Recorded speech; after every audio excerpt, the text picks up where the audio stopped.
na po makita ay basahin po natin ng salit-salitan. Chapter 1, verse 6 to 9. Na ito ang inyong totoong ikinagagalak, bagaman ngayon sa sangdaling panahon, kung kailangan ay pinalumbay kayo sa mulit-muling pagsubok. Upang pagsubok ay hindi nananampalataya at lumalakas sila kapag ikay subok sa mga kalalaman sino sumasin ulit sa lalaki ng karangan sa na hindi ninyo nakita inyong iniibig, na bagaman ngayon ay hindi ninyo siya nakikita, gayunman inyong sinasampalatayanan, na kayo'y nangagagalak na totoo na may galak na di masayot at puspos ng kalwalhatian.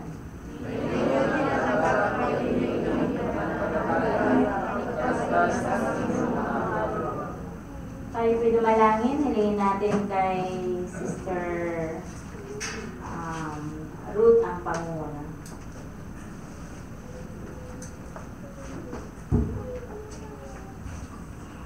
Ngayon tayo po'y manalangin. Ama namin Diyos, banal at maibigin sa lahat. Ama, salamat po sa araw na ito na patuloy man Diyos na tinipon na kami sa dangong ito pang masamba ka namin ang sa Espiritu at katotohanan.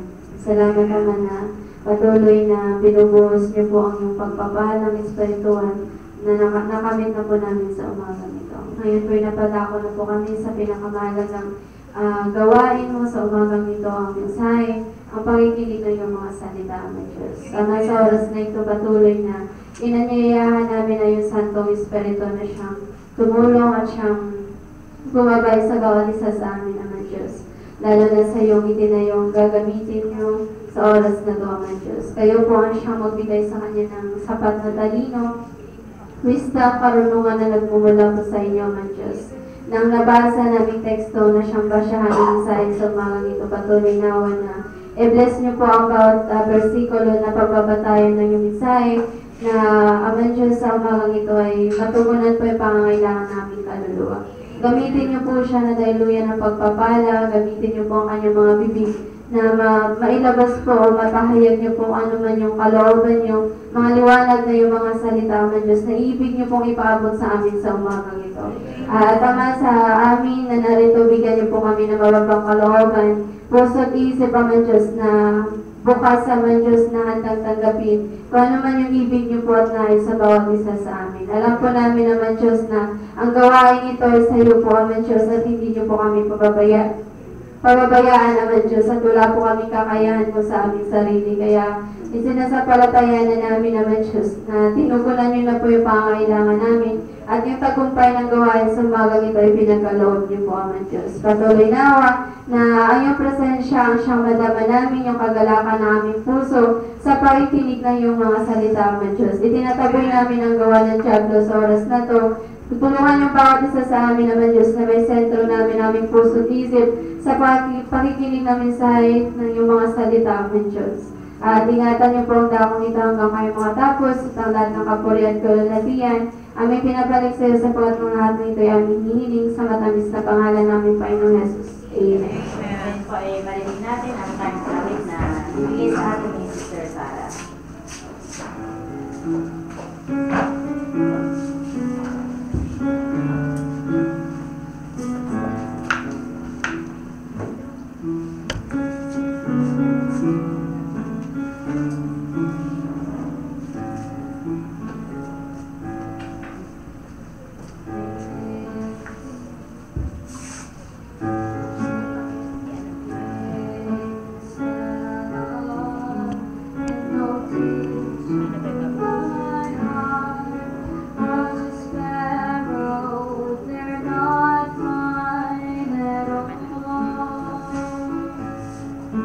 Jesus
of the scars in his hand.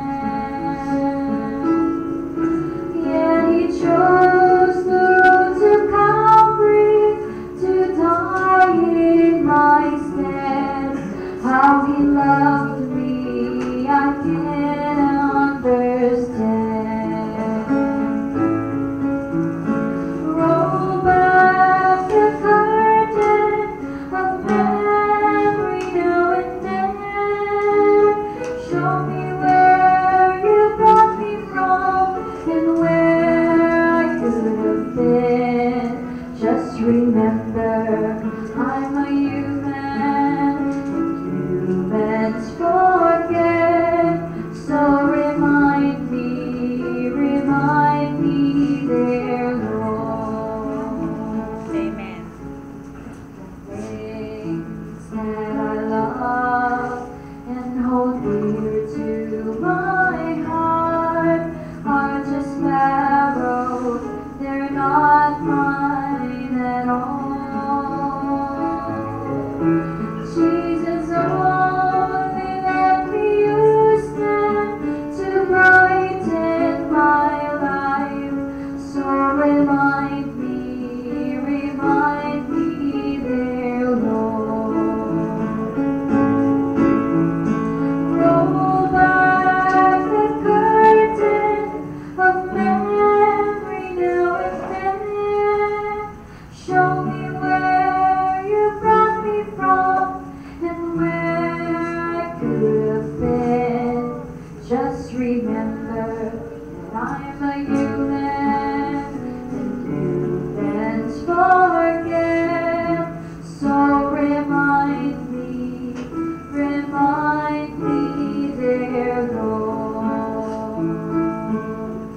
So remind me, dear Lord. Amen.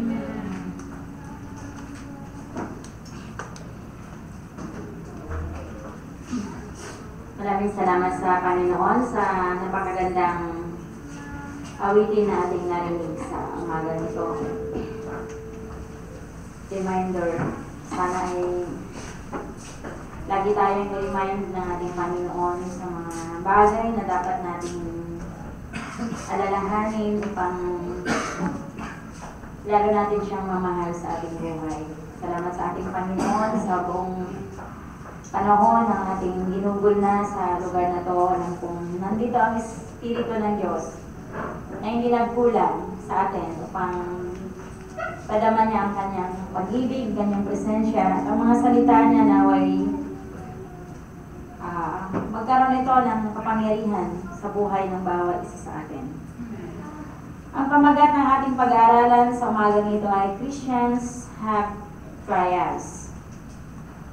Ang mga Kristiyano ay mayroong mga pagsubok. Dito nga po sa ating teksto, chapter 1, verse 6, na chapter 1, verse 6 to 9, pinapakita dito na ang pagsubok sa atin ay kinakailangan nating tanggapin ng buong puso. Sapagkat ipinapakita lamang dito na tayo ay kanyang mga anak kung tayo ay sinusubok. In this material world, nasubukan na ba natin na tayo ay subukin? Kumuha ng test? Pinakamahirap na testing? Ano ba yung pinakamahirap na testing na dinanas ng isang tao? Sa isang estudyante? Hindi lang yung sa college, sa elementary, sa high school, sa college. O minsan, pagkatapos ng college, meron tayong tinatawag na board exam. Expected natin yun, napakahirap. Pero, mayroong mga pumapasa. Bakit kaya sila pumapasa?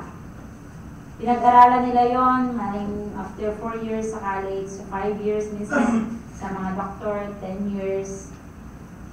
Pag pumasa sila, walang mapaglagyan ng kaligayahan sa kanilang mga puso. Hindi lamang sila, kundi yung mga taong malalapit sa kanila, kanilang mga magulang, mga kapatid, mga kamag-anakan.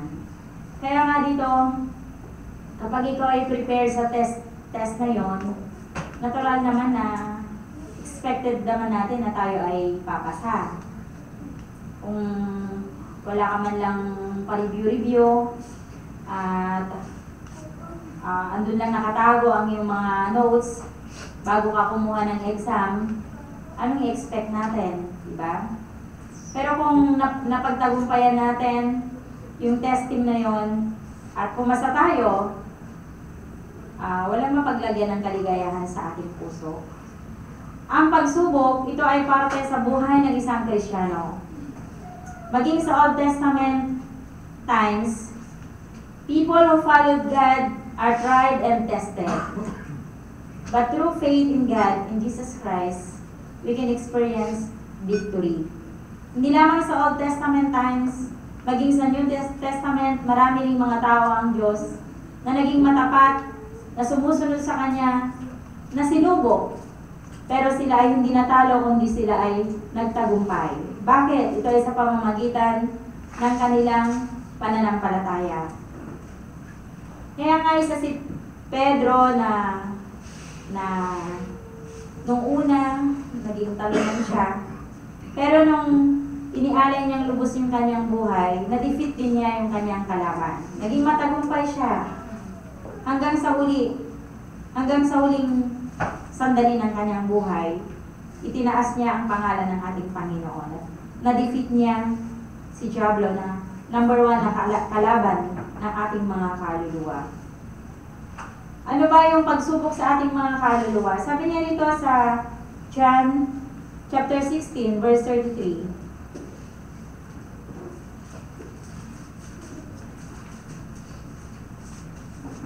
Ang mga bagay na ito ay sinalita ko sa inyo upang kayo magkaroon sa akin ng kapayapaan. Sa sanglibutan ito ay mayroon kayong kapighatian. Ngunit laksan ninyo ang loob, aking dinaig ang sanglibutan. Ano ba yung dumadaig sa sanglibutan? Walang iba kundi yung ating pananampalataya. At sa umpisa pa lang ng ating pagtakbo spiritual, andyan na yung mga tukso, andyan na yung mga pagsubok sa buhay natin. Yung mga taong nasa palibot natin, hindi yan sila naging masaya nung tayo naging Kristiyano. Totoo po ba yun? Naranasan ko yon at marahil bawat isa sa atin na tumanggap sa ating Panginoon, they are not happy. Pero mayroon din naging masaya, lalo na pag yung kanyang asawa ang talagang binago ng Diyos, na sobra naman talaga yung bisyo niya, na hindi siya dati mabuting asawa at ngayon nakakilala sa Panginoon, sobrang saya nila. Pero yung mga iba, yung mga taong nasa palibot natin, sigurado ko maraming mga uusig sa atin dahil sa pagsunod natin sa ating Panginoon. Maaaring magsasalita sila ng mga bagay para na nonsense, yung walang kabuluhan dahil sa ating pananampalataya. Dito nga sa 1632, narito ang oras ay dumarating, dumarating na kayo'y mangangalat ang bawat tao sa kani-kaniyang sarili, at ako'y iiwan ninyong mag-isa, at gayunmay hindi ako nag-iisa sapagkat ang Ama ay suma sa akin. Alam po ninyo sa panahon ng mga pagsubok kagaya ng ating Panginoong Hesukristo, hindi niya naramdaman na siya ay nag-iisa, kundi alam niya na kasama niya ang ating Panginoon. Kaya nga po dito, maaaring ang mga taong malalapit sa atin, iiwanan tayo dahil sa ating pananampalataya. Iiwanan tayo nila. At nasubukan ko din yung bagay na yon, yung mga malalapit na kaibigan ko sa mundo noon. Hindi mo lang, indirectly, na hindi nila sasabihin sa'yo na ayaw ka na nilang kasama. Dahil sa yung outward appearance. Dahil ano bang nagiging dahilan nila? Minsan sa ating mga ibig na lakaran o yung mga paglakad natin o yung mga paglakad ng mundo, hindi na natin ito inaayunan, di po ba? Hindi na natin sila sinasamahan. Kaya hindi na tayo magiging kaibigan ng sanglibutan. Totoo yun. Hindi ka na magkakaroon ng intimate friends sa kanila. na sila ay hindi lumalakad sa katwiran ng ating Panginoon. Kaya ngayon, iiwanan ka nila. Kaya isang malaking katanungan kung tayo pa rin ay patuloy na nakikisama sa mga nagkaroon ng intimacy sa kanila na hindi mananampalataya. Maaring kung ano yung ginagawa nila, ginagawa din natin. Kaya hindi natin masasabi na tayo tunay na anak ng Diyos kung minamahal pa rin natin ang mga gawa ng sanglibutan. At hindi natin iniiwasan sila sa kanilang mga gawa. Kaya nga po dito, sabi ng ating Panginoon, iiwanan nila ako, pero hindi ako. Ang Diyos, ang Ama ay sumasa akin. Kaya yun ang pinakamaganda. Na mawala man ang lahat, basta't ang mahalaga, makasama natin ang ating Panginoon. Hindi natin kailangan ang mundo. Hindi natin kailangan yung applause ng mundo. Na tayo'y mabilong sa kanila. Kundi ang ibig natin ngayon dahil tayo tumanggap sa ating Panginoon, na ma-please natin ang ating Panginoon. Siya ang ating maging tunay na kaibigan. Kaya nga, ang Panginoon tested and tried up to the end. Diba? Hanggang sa siya ipako doon sa krus. Alam natin, pinagkanulo siya. Pero salamat na mayroong isa na hindi nang iiwan. Hindi tayo iwanan ng ating Panginoon. God will not leave us. Si Abraham is an example of faith. Siya isang halimbawa ng pananampalataya. Nung siya ay tawagin upang pumunta sa lugar na hindi niya nalalaman, iniwan niya ang Mesopotamia, that is a prosperous city.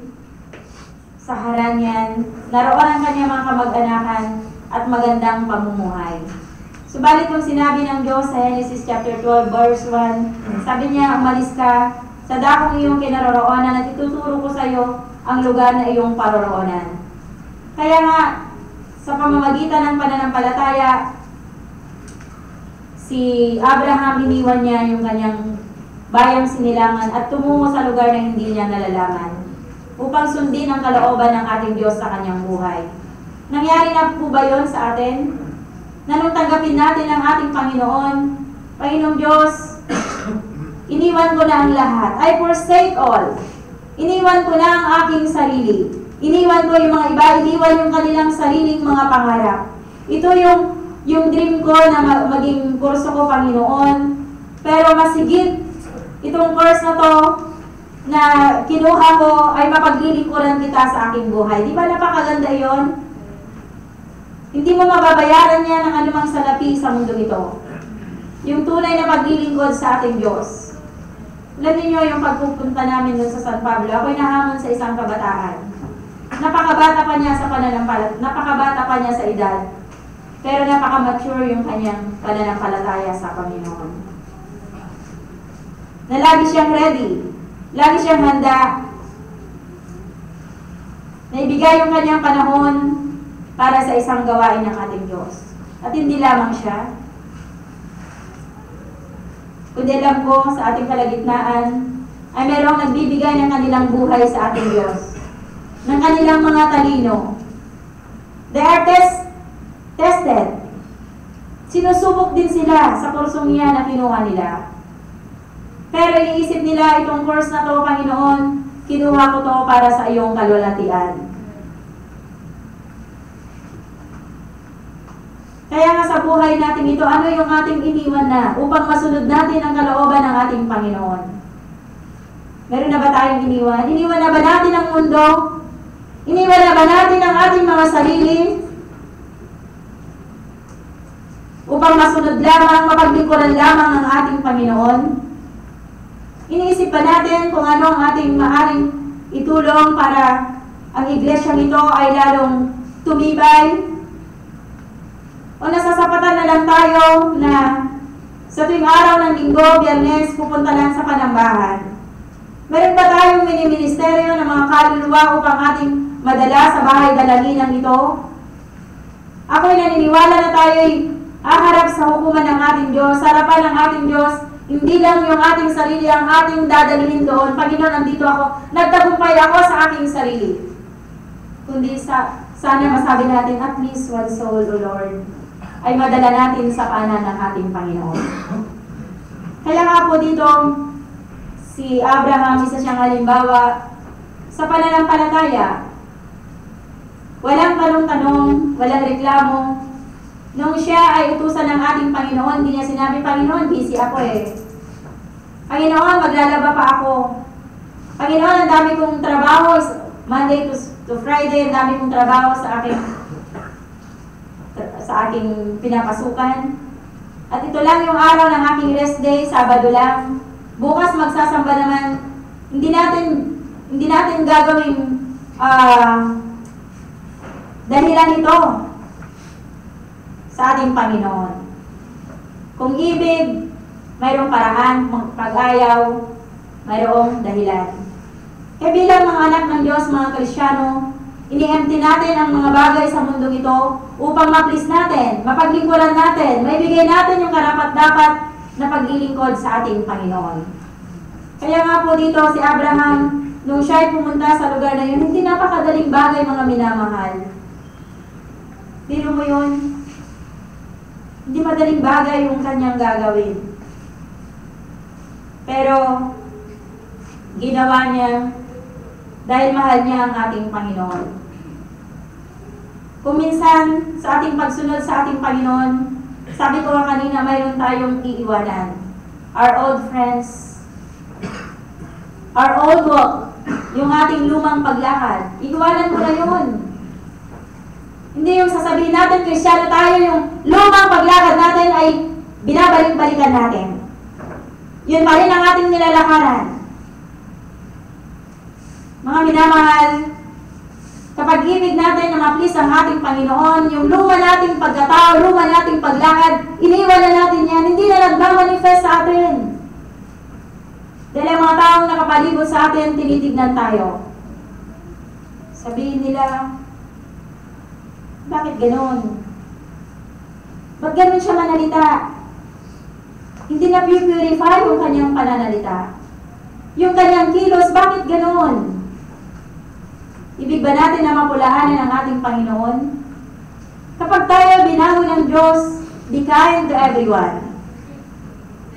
Be kind to our neighbor. And be kind to ourselves. Sa ating sarili. Respect God.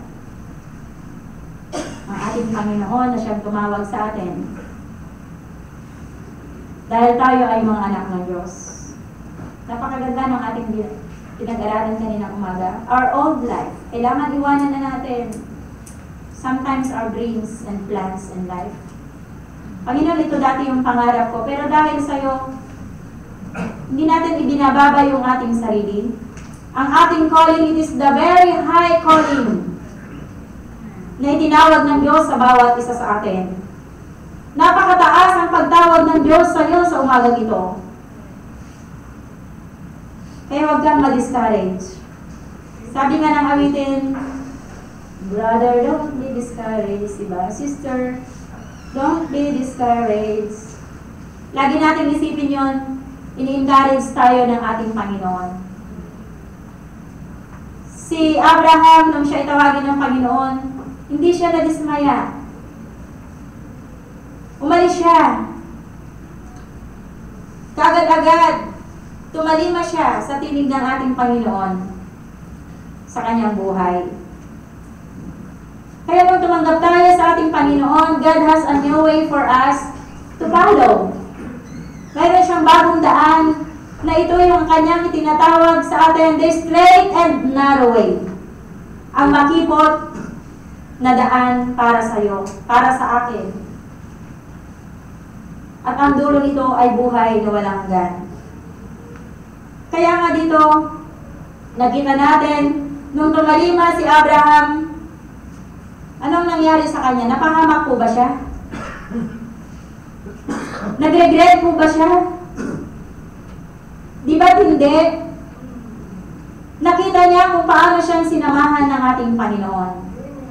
Sana sa bawat araw madama natin sa ating puso na sinasamahan tayo ng ating Panginoon sa ating mga paglakad.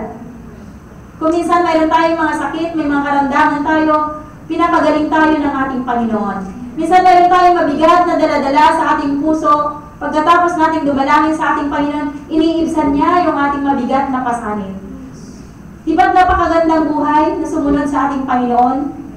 Ang napakahirap, yung hindi ka tinutulungan ng ating Panginoon sa mga panahon ng iyong mga kabigatan. Mahirap na walang tumutulong sa atin. Maaaring malayo yung mga taong in-expect natin na makapagbigay ng tulong, pero ang ating Panginoon, God is more than enough. Kapag tayo marunong lamang dumalangin, lumapit sa Kanya, magpakababa sa ating Diyos, umasa sa Kanyang mga pangako sa atin, sigurado kagaya ni Abraham, ganon din ang gagawin niya sa atin. Bakit? Dahil yun ang pangako niya. Sinabi niya kay Abraham nung siya'y malis, pupunta ka sa lugar na yon, I will bless those who bless you, and I will curse those who curse you. Ganoon ang pangako ng Diyos sa kanya. Sino man ang mag-bless sa'yo, i-bless ko sila. Pero sino man ang magsumpa sa'yo, isusumpa ko din sila. Kaya maaring din yan ang pangako ng Diyos sa bawat isa sa atin sa umagang ito. Na hindi natin mamamalayan kung minsan na ang Diyos ang siyang ating nagiging tagapagtanggol. Kaya kung minsan din natin kailangan ipagtanggol ang ating mga sarili. Kung mayroon man nagsasalita ng laban sa atin, it's a waste of time. Let the people, sabi nga sa quotation, let the dog barks and barks, but be like the moon, keep on shining. Kapag tayo na nanatiling maliwanag sa harapan ng ating Panginoon, alam mo, ito ay nagtatagumpay at nasa Kanya ang iyong tagumpay. Ano ba yung ating, sabi nga niya rito sa Genesis, kung balikan po natin, sa buhay ni Abraham, chapter 12, verse 1, sabi ng Panginoon kay Abraham, umalis ka sa iyong lupain at iyong mga kamag-anak sa bahay ng iyong ama at ikaw ay papasalupain. Ituturo ko sa iyo. Dito sa verse 2 and 3, at gagawin kitang isang malaking bansa at ikaw ay aking pagpapalain at padalakilain ko ang iyong pangalan at ikaw ay maging isang kapalaran at pagpapalain ko ang mga magpapala sa iyo at susumpain ko ang mga susumpa sa iyo at pagpapalain sa iyo ang lahat ng angkan sa lupa. Napakasarap. Napakasarap na pakinggan, di po ba? Maaari nung panahon na ikaw ay lumuhod sa ating Panginoon upang tanggapin siya. At nagpasya ka na, Panginoon, i-give up ko na ang aking buhay. I-give up ko na ang aking sarili. I-give up ko na ang mundong ito at narito ako ngayon. Susundin kita sa aking buhay. Maaari ito rin yung naging pangako ng Diyos sa iyo. Samantaman kumaroon, nakita mo na pinagpapala ng Diyos ang magawa ng iyong kamay. Di ba napakaganda? Hindi naman kailangan napakalaki yung makikita natin na blessing na ibibigay ng Diyos sa atin. Minsan maaaring napakaliit. Napakaliit lang yung nakikita natin na maaaring i-prosper ka ng Panginoon. Pero yung maliit na yan, kagaya ng butil ng mustasa, pwedeng lumaki yan.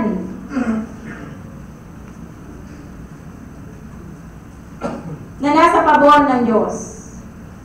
Na nasa pagpapala ng ating Panginoon. Na nasa patnubay ng ating Panginoon. Kaya sa lahat ng mga kabataan na nagtatapat sa ating Diyos, maaaring sasabihin ninyo paulit-ulit, napakakulit ni Sister Rose, napakakulit ng mga mangangaral. Pero alam po ba ninyo na mahal namin ang inyong mga kaluluwa? At kung hindi, i-give up na natin ang gawain ito, ito'y salita ng ating Diyos. Dahil mahal tayo ng ating Panginoon. Dahil nakikita natin na maganda ang sumunod sa ating Panginoon kaysa sumuhay. Sa araw ng ating kabataan, huwag natin patigasin ang ating mga leeg. Dahil alam natin buhay ang ating Diyos na ating pinaglilingkuran. Na handa siyang magpala at handa rin siya na yung mga nasa atin ay pwedeng mawala pa kung tayo ay magmamatigas sa pagsunod sa kanyang kalooban. Ating Panginoon, hindi siya nanimilit na mga magmamahal at maglilingkod sa kanya. Hindi niya pipilitin ang sino mang tao. Hindi ito yung compulsory, hindi ito yung tawag dito? Hindi yung pwepersahin tayo ng Panginoon. Kusang loob po ito, mga minamahal. Kusang loob na paglilingkod. Kaya nga, we must be glad. We must be glad na tinatawag ka ng ating Panginoon. Mahirap kung hindi ka na tinatawag. Na hindi mo na naririnig na tinatawag ka pa ng Diyos sa isang gawain para sa'yo. O wala ka na palang, hindi ka na pala tatawagin ng Panginoon dahil hindi ka na niya kailangan. Maaaring mayroon na siyang ibang tinawag. Replace ka na. Sana, mga minamahal, makita natin kung ano yung calling natin sa ating Panginoon. At kung ano yung calling na yun, maging matapat lamang tayo sa Kanya, kahit maliit na bagay. Di po ba?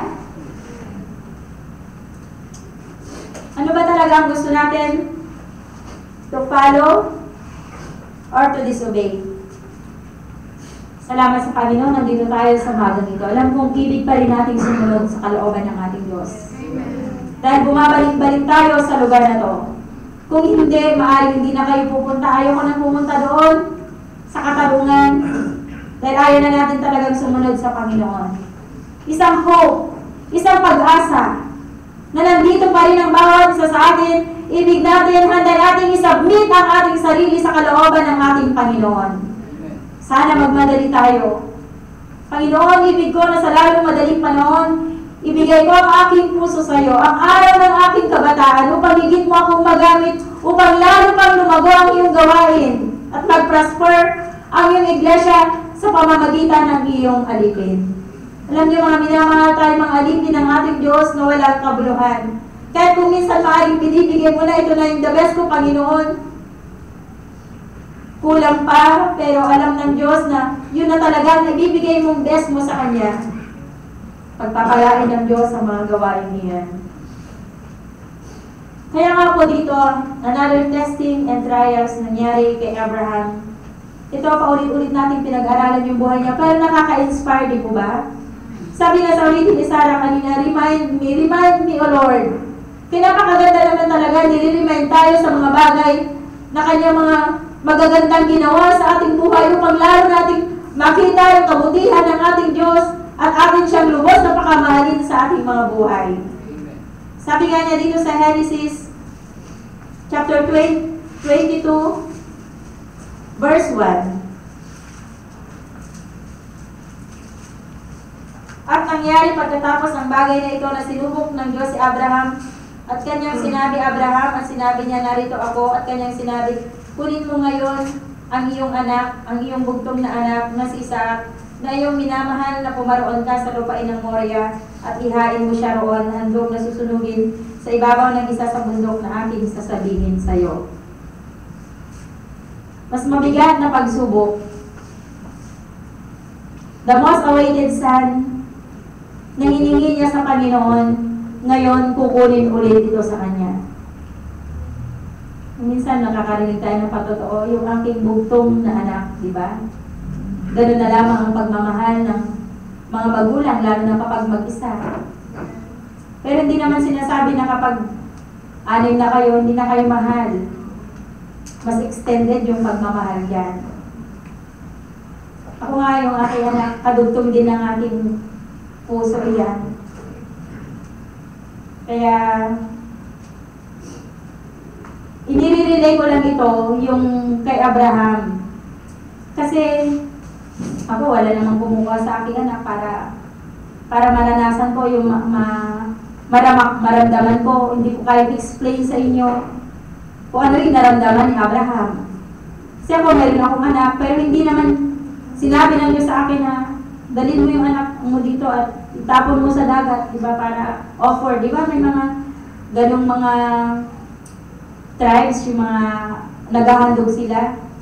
Hinahandog nila yung kanilang mga anak. Minsan, ialay nila sa kanilang anak, tatapon nila sa bundok.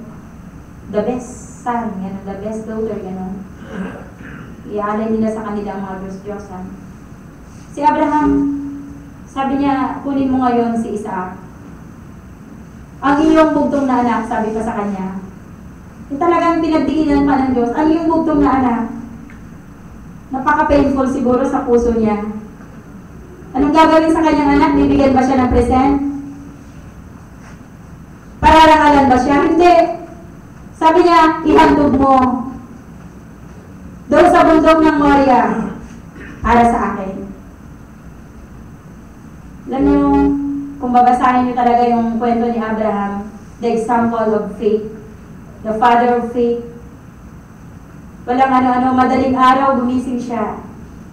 Kinuha niya ang kanyang anak, ang kanyang mga alila, ang mga kahoy na susunugin, na gagawing altar, at doon siya iaalay. Hindi siya nagtutulog-tulugan. Nagigising ako ngayon ng anong oras kasi para makapiling ko pa yung aking anak dahil ihandog ko na siya, no? Kundi maagang maaga, handa niyang talimanin ng ating Diyos upang dalhin ang kanyang bugtong na anak at ibigay, ialay sa ating Panginoon. Kaya mga minamahal ko minsan, ano yung mga bagay na isaak sa buhay natin na napakahirap ihandog sa ating Panginoon. Ako'y naniniwala, individual na mga Kristyano, may mga isaak sa buhay natin. Handa ba natin i-give up iyan para sa kapakanan, sa kapulihan ng ating Diyos?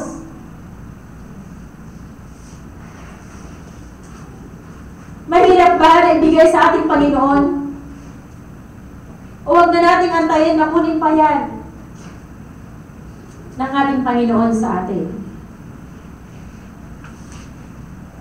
Kaya pinagkakait natin yung ating oras, yung ating kalusugan, ang lusog-lusog natin. Nagagamit ba tayo ng ating Panginoon? Kahit man lang sa pananalangin, sa mga gawain ng ating Diyos, pananalangin, minsan napakarami nating oras sa mga gadget. Makita mo kung minsan kahit sa loob ng panambahan, mayroong hawak-hawak na mga gadget na yan. Ano ba yung mahirap na i-give up sa ating Panginoon?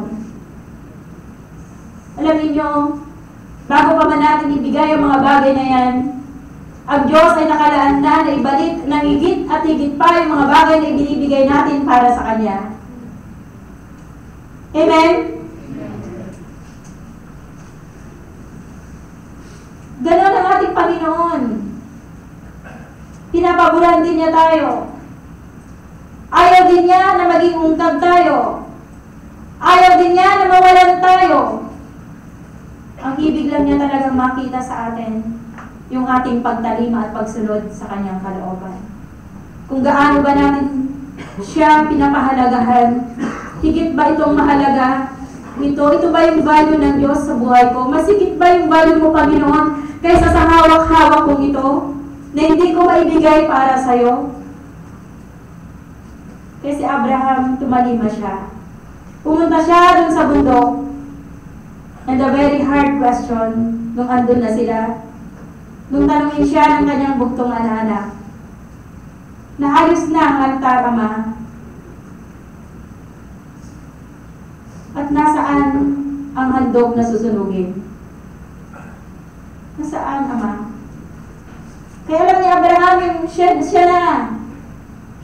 Indirectly, hindi niya masabi-sabi sa kanyang anak na siya na nga ang iaalay. Kaya sabi niya, ang Diyos ang siyang magbibigay. Doon pa lang, yung paggising pa lang niya ng umaga, alam na ng Panginoon na kahit ano man hiningin ng Diyos sa kanya, handa niyang ibigay. Maging yung kanyang buong buhay sa Diyos.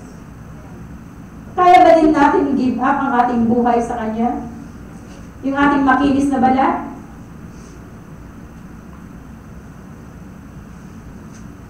Yung mga talino natin? Yung mga oras natin, yung ating trabaho, yung ating mga kinikita? Mayroon ba dyan bahagi ang ating Panginoon for the sake of the gospel? O kapag mayroon na lang extra, Panginoon, saka na lang ako magtatapat sa iyo. Kaya nga, nung panahon na tinalian na niya ang kanyang anak, alam niyo yung anak niya, napakamasunurin din. Yun ang nag-upbringing niya. Kaya napakapalad yung mga anak na mayroong mga magulang na mga masunuring mga Kristiyano. Sigurado mayroon din siyang mga anak na magmamahal at tatalima din sa kalooban ng ating Diyos. Kaya nang sinabi ni Abraham na ang Diyos ang siyang magbibigay, diba? Tinalian niya yung kanyang anak. Hindi rin nagreklamo yung kanyang anak. Nilagay talaga siya doon sa ibabaw ng kahoy na yon. Pero yung not a great picture of faith. Nung sasaksakin na niya yung kanyang anak, biglang mayroong lumitaw na handog. Tupa ba yung binigay ng Panginoon? Para siyang magiging alay niya?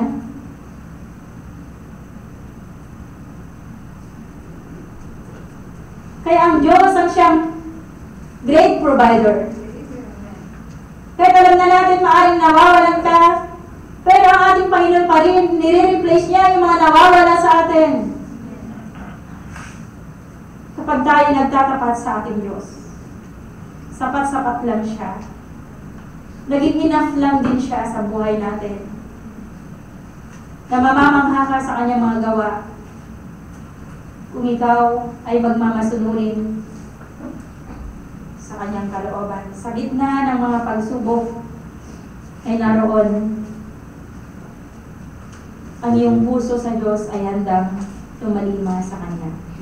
Kaya nga si Abraham, he passed the test. Na pumasa siya sa test. Ngayon, sa umagang ito, ano yung mga test na dumating sa buhay natin? Napagtagumpayan din ba natin? Kaya nga, si Jesus had revealed His coming death on the cross. Ito rin ay isang bigat na pagsubok na dumating sa ating Panginoon kasama ang kanyang mga disipulo. Yung 12 disipulo na kasama niya, hinugasan niya ng mga paa, kinakain niya. Isa doon ang nag-betray sa kanya, his own disciples. Jesus had warned him to expect rejection by the world. Rejection. Mula pa man ang pagkapanganak ng Panginoon, di ba rejected na siya? Na-reject na siya. Nung siya ipapanganak, lahat ng mga hotel ng mga panahon ngayon, mga inn, wala ng lugar para sa isang Diyos sa may-ari ng langit at lupa. Sa isang hari na ipapanganak, sarado lahat. Saan siya? Saan siya na-welcome? Doon sa mga tirahan ng mga hayop. Kaya ang ating Panginoon, yun ang halimbawa na iniwan niya sa bawat isa sa atin. Halimbawa, na maaaring sa buhay natin, we are rejected by the world. Hindi tayo welcome sa kanila. Pero salamat sa ating Diyos, na yung kanyang pabor, yung kanyang basbas ay sumasa atin. Kagaya ni Pedro, kagaya ni Stephen, died as martyr. Naging martyr sila. Nireject sila ng sanglibutan. Pero napagtagumpayan nila yung trials na dumating sa kanilang buhay. At sila ay namatay na naging matagumpay. Kaya ititest ng ating Diyos the purity of our love to Him. Kung gaano kadakilang pagmamahal mayroon tayo sa Kanya through our obedience to His will. Sa pagsunod natin sa ating kalooban, sa Kanyang kalooban. Kagaya sa kalooban ng Ama para sa atin. Tinitest tayo. Yung ating pagmamahal sa Diyos, tinitest din niya yan. Kahit sa mga magkakaibigan minsan, tinitest din yung pagkakaibigan natin. After tried and tested, at napagtagumpayan yun, mas lalo mong iibigin siya. Di po ba? Pagkatapos ng testing, ng inyong pagkakaibigan, ng inyong pag-iibigan, pagkatapos nun ay lalong tumitibay ang inyong tiwala sa isa't isa. Ganyan din sa harapan ng ating Panginoon. Ang mga Christian martyrs in the past are not greater than us. Yung mga tagumpay nila noong unang panahon na yon, sa pamamagitan ng kanilang pananampalataya, ay hindi iyon mas higit na dakila kaysa dinaranas natin sa panahon natin. Ano ba yung mga trials natin ngayon? Maaring we are rejected by the world. Yan ang number 1 na kalaban ngayon ng mga kabataan. Iba na yung agos ng mundo. Pag hindi mo ginagawa isang bagay nito, out of place ka, di po ba? Uping, sabi nila. Ano pa ba yung mga term na ginagamit ng mundo? KJ, ano ba yun? Ano ba yun? Killjoy? Bakit na-kill yung joy? Kill. Pinatay yung joy? Killjoy ka naman. Diba? Killjoy ba tayo? You're not killing the joy. Tayo yung joy, amen? Tayo nagbibigay ng ligaya sa ating Panginoon. Kaya anong picture ng mundo ito kung wala ng Kristiyano nag-pre-preserve dito? Maaaring lagay ng Sodoma at Gomora. Wawasakin na rin ang ating Panginoon. Pero ako'y naniniwala, mayroon parang mga hinahanap ang ating Panginoon na mga anak niya. Kaya hindi pa siya dumadating. Pag naipon na niyang lahat yan, biglang darating ang pagkawasak. Sana huwag tayong mawawala. Sana huwag natin sabihin matagal pang pagdating ng Panginoon. Ilang taon pa kaya? Mag-enjoy muna ako sa life ko sa mundo. Huwag natin subukin ang ating Panginoon. Sino magsasabi na ikay makapagbabalik loob pa o kapag ikay humiwalay sa ating Panginoon? Na habang ikay naaaliw sa mundo, bigla pala yun pala yung bigla kang tatawagin ng Panginoon. Ang hirap na buhay mo sa Kanya ay bigla niyang babawiin sa'yo. Huwag tayong makipaglaro. Makipaglaro na tayo ng patintero dyan sa labas. Basketball, baseball. Pero huwag na yung ating kaluluwa. Yung kaisa-isa nating kaluluwa. Our eternal soul. Ating walang hanggang kaluluwa na napakahalaga sa harapan ng ating Panginoon. Ilapit natin yan sa ating Panginoon. Sa bawat araw, alam ko, sa mga trials na dumarating sa ating buhay, our trials are all temporary. Mga temporary lang yung mga pagsubok na yan. But our rewards for faithfulness are all eternal. Yung ating katapatan sa ating paglilingkod sa ating Diyos ay pangwalang hanggan. Our unseen Savior goes through our trials with us. Amen? Para bagang kuminsan nadarama mo parang wala ang Panginoon, pero sinusubaybayan pa rin tayo sa ating mga paglakad. Sinasamahan pa rin tayo. Kahit kung minsan sa ating may mga pagkakamali tayong ginagawa, pero tinutuwid pa rin niya tayo. Sana lagi tayong handang magpatuwid. Sana lagi tayong handang magpatuwid sa ating Panginoon. Hindi yung alam na natin lahat.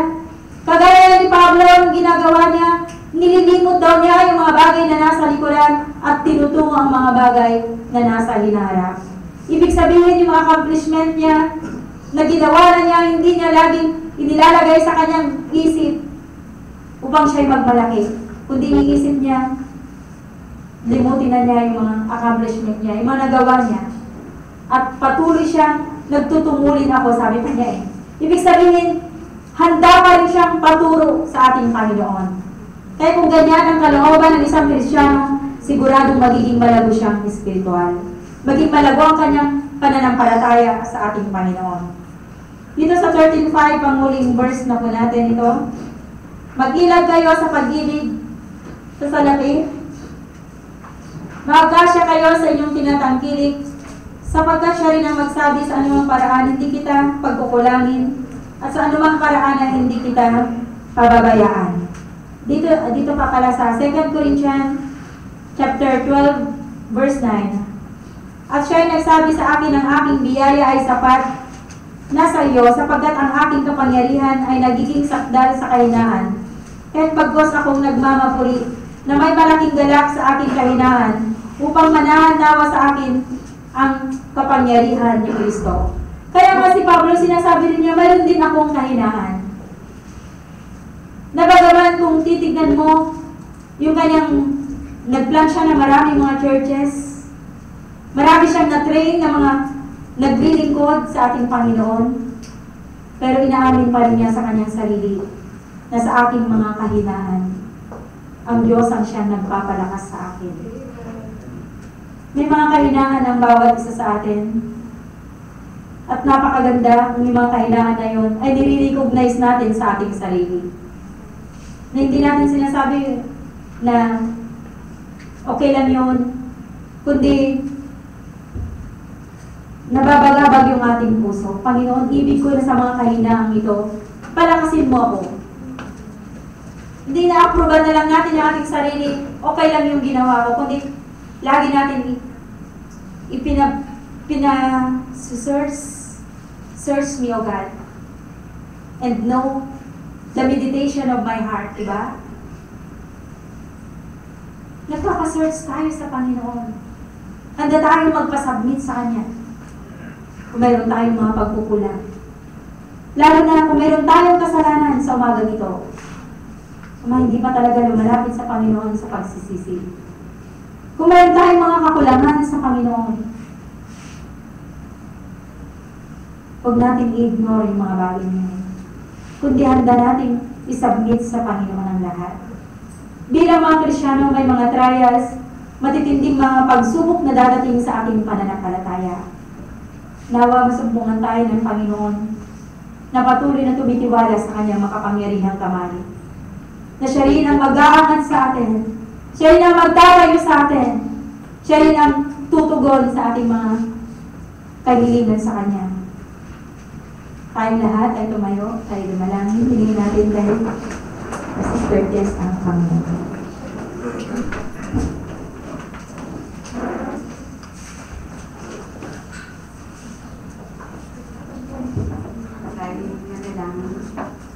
Ama namin Diyos, pananap, mga pangyarihan sa lahat. Salamat po, Ama, sa umagang ito na pinagkaloob sa amin, Ama.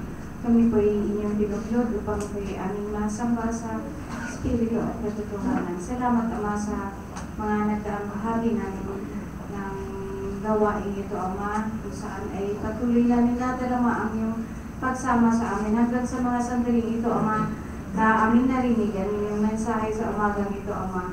Salamat, Ama, sa iyong mensahe na inihayag sa umagang ito, Ama. Salamat na meron po kayong patuloy na paalala sa amin, Ama, na kami po ay magkakaroon ng mga kapagsubukan sa aming buhay. Nawa po, Ama, ay patuloy na iyo po kami samahan sa mga pagsubok, Ama, ay nariyan po kayo, Ama.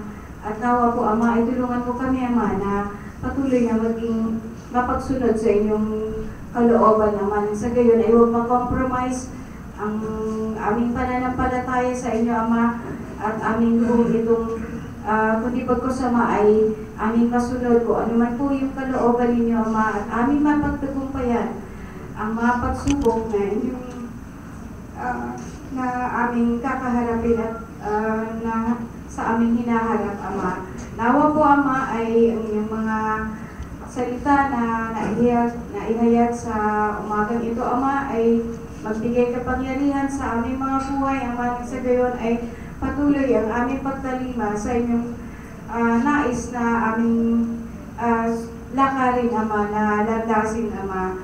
Patuloy kami magtatapat sa inyong dakilang harapan, Ama, na may full submission sa inyo, Ama. At salamat, Ama, sa inyong ginamit sa umagang ito, Ama. Patuloy po namin ay nilalapit siya sa inyo, Ama, na bigyan ng karunungan upang sa gayon ay patuloy niyang mapakain ang kawan na inyo pong pinagtagubilin sa Kanya, Ama, sa lugar na ito, Ama. Tulungan niyo po siya, Ama, at patuloy na pagpalain ang kanyang spiritual na buhay, Ama.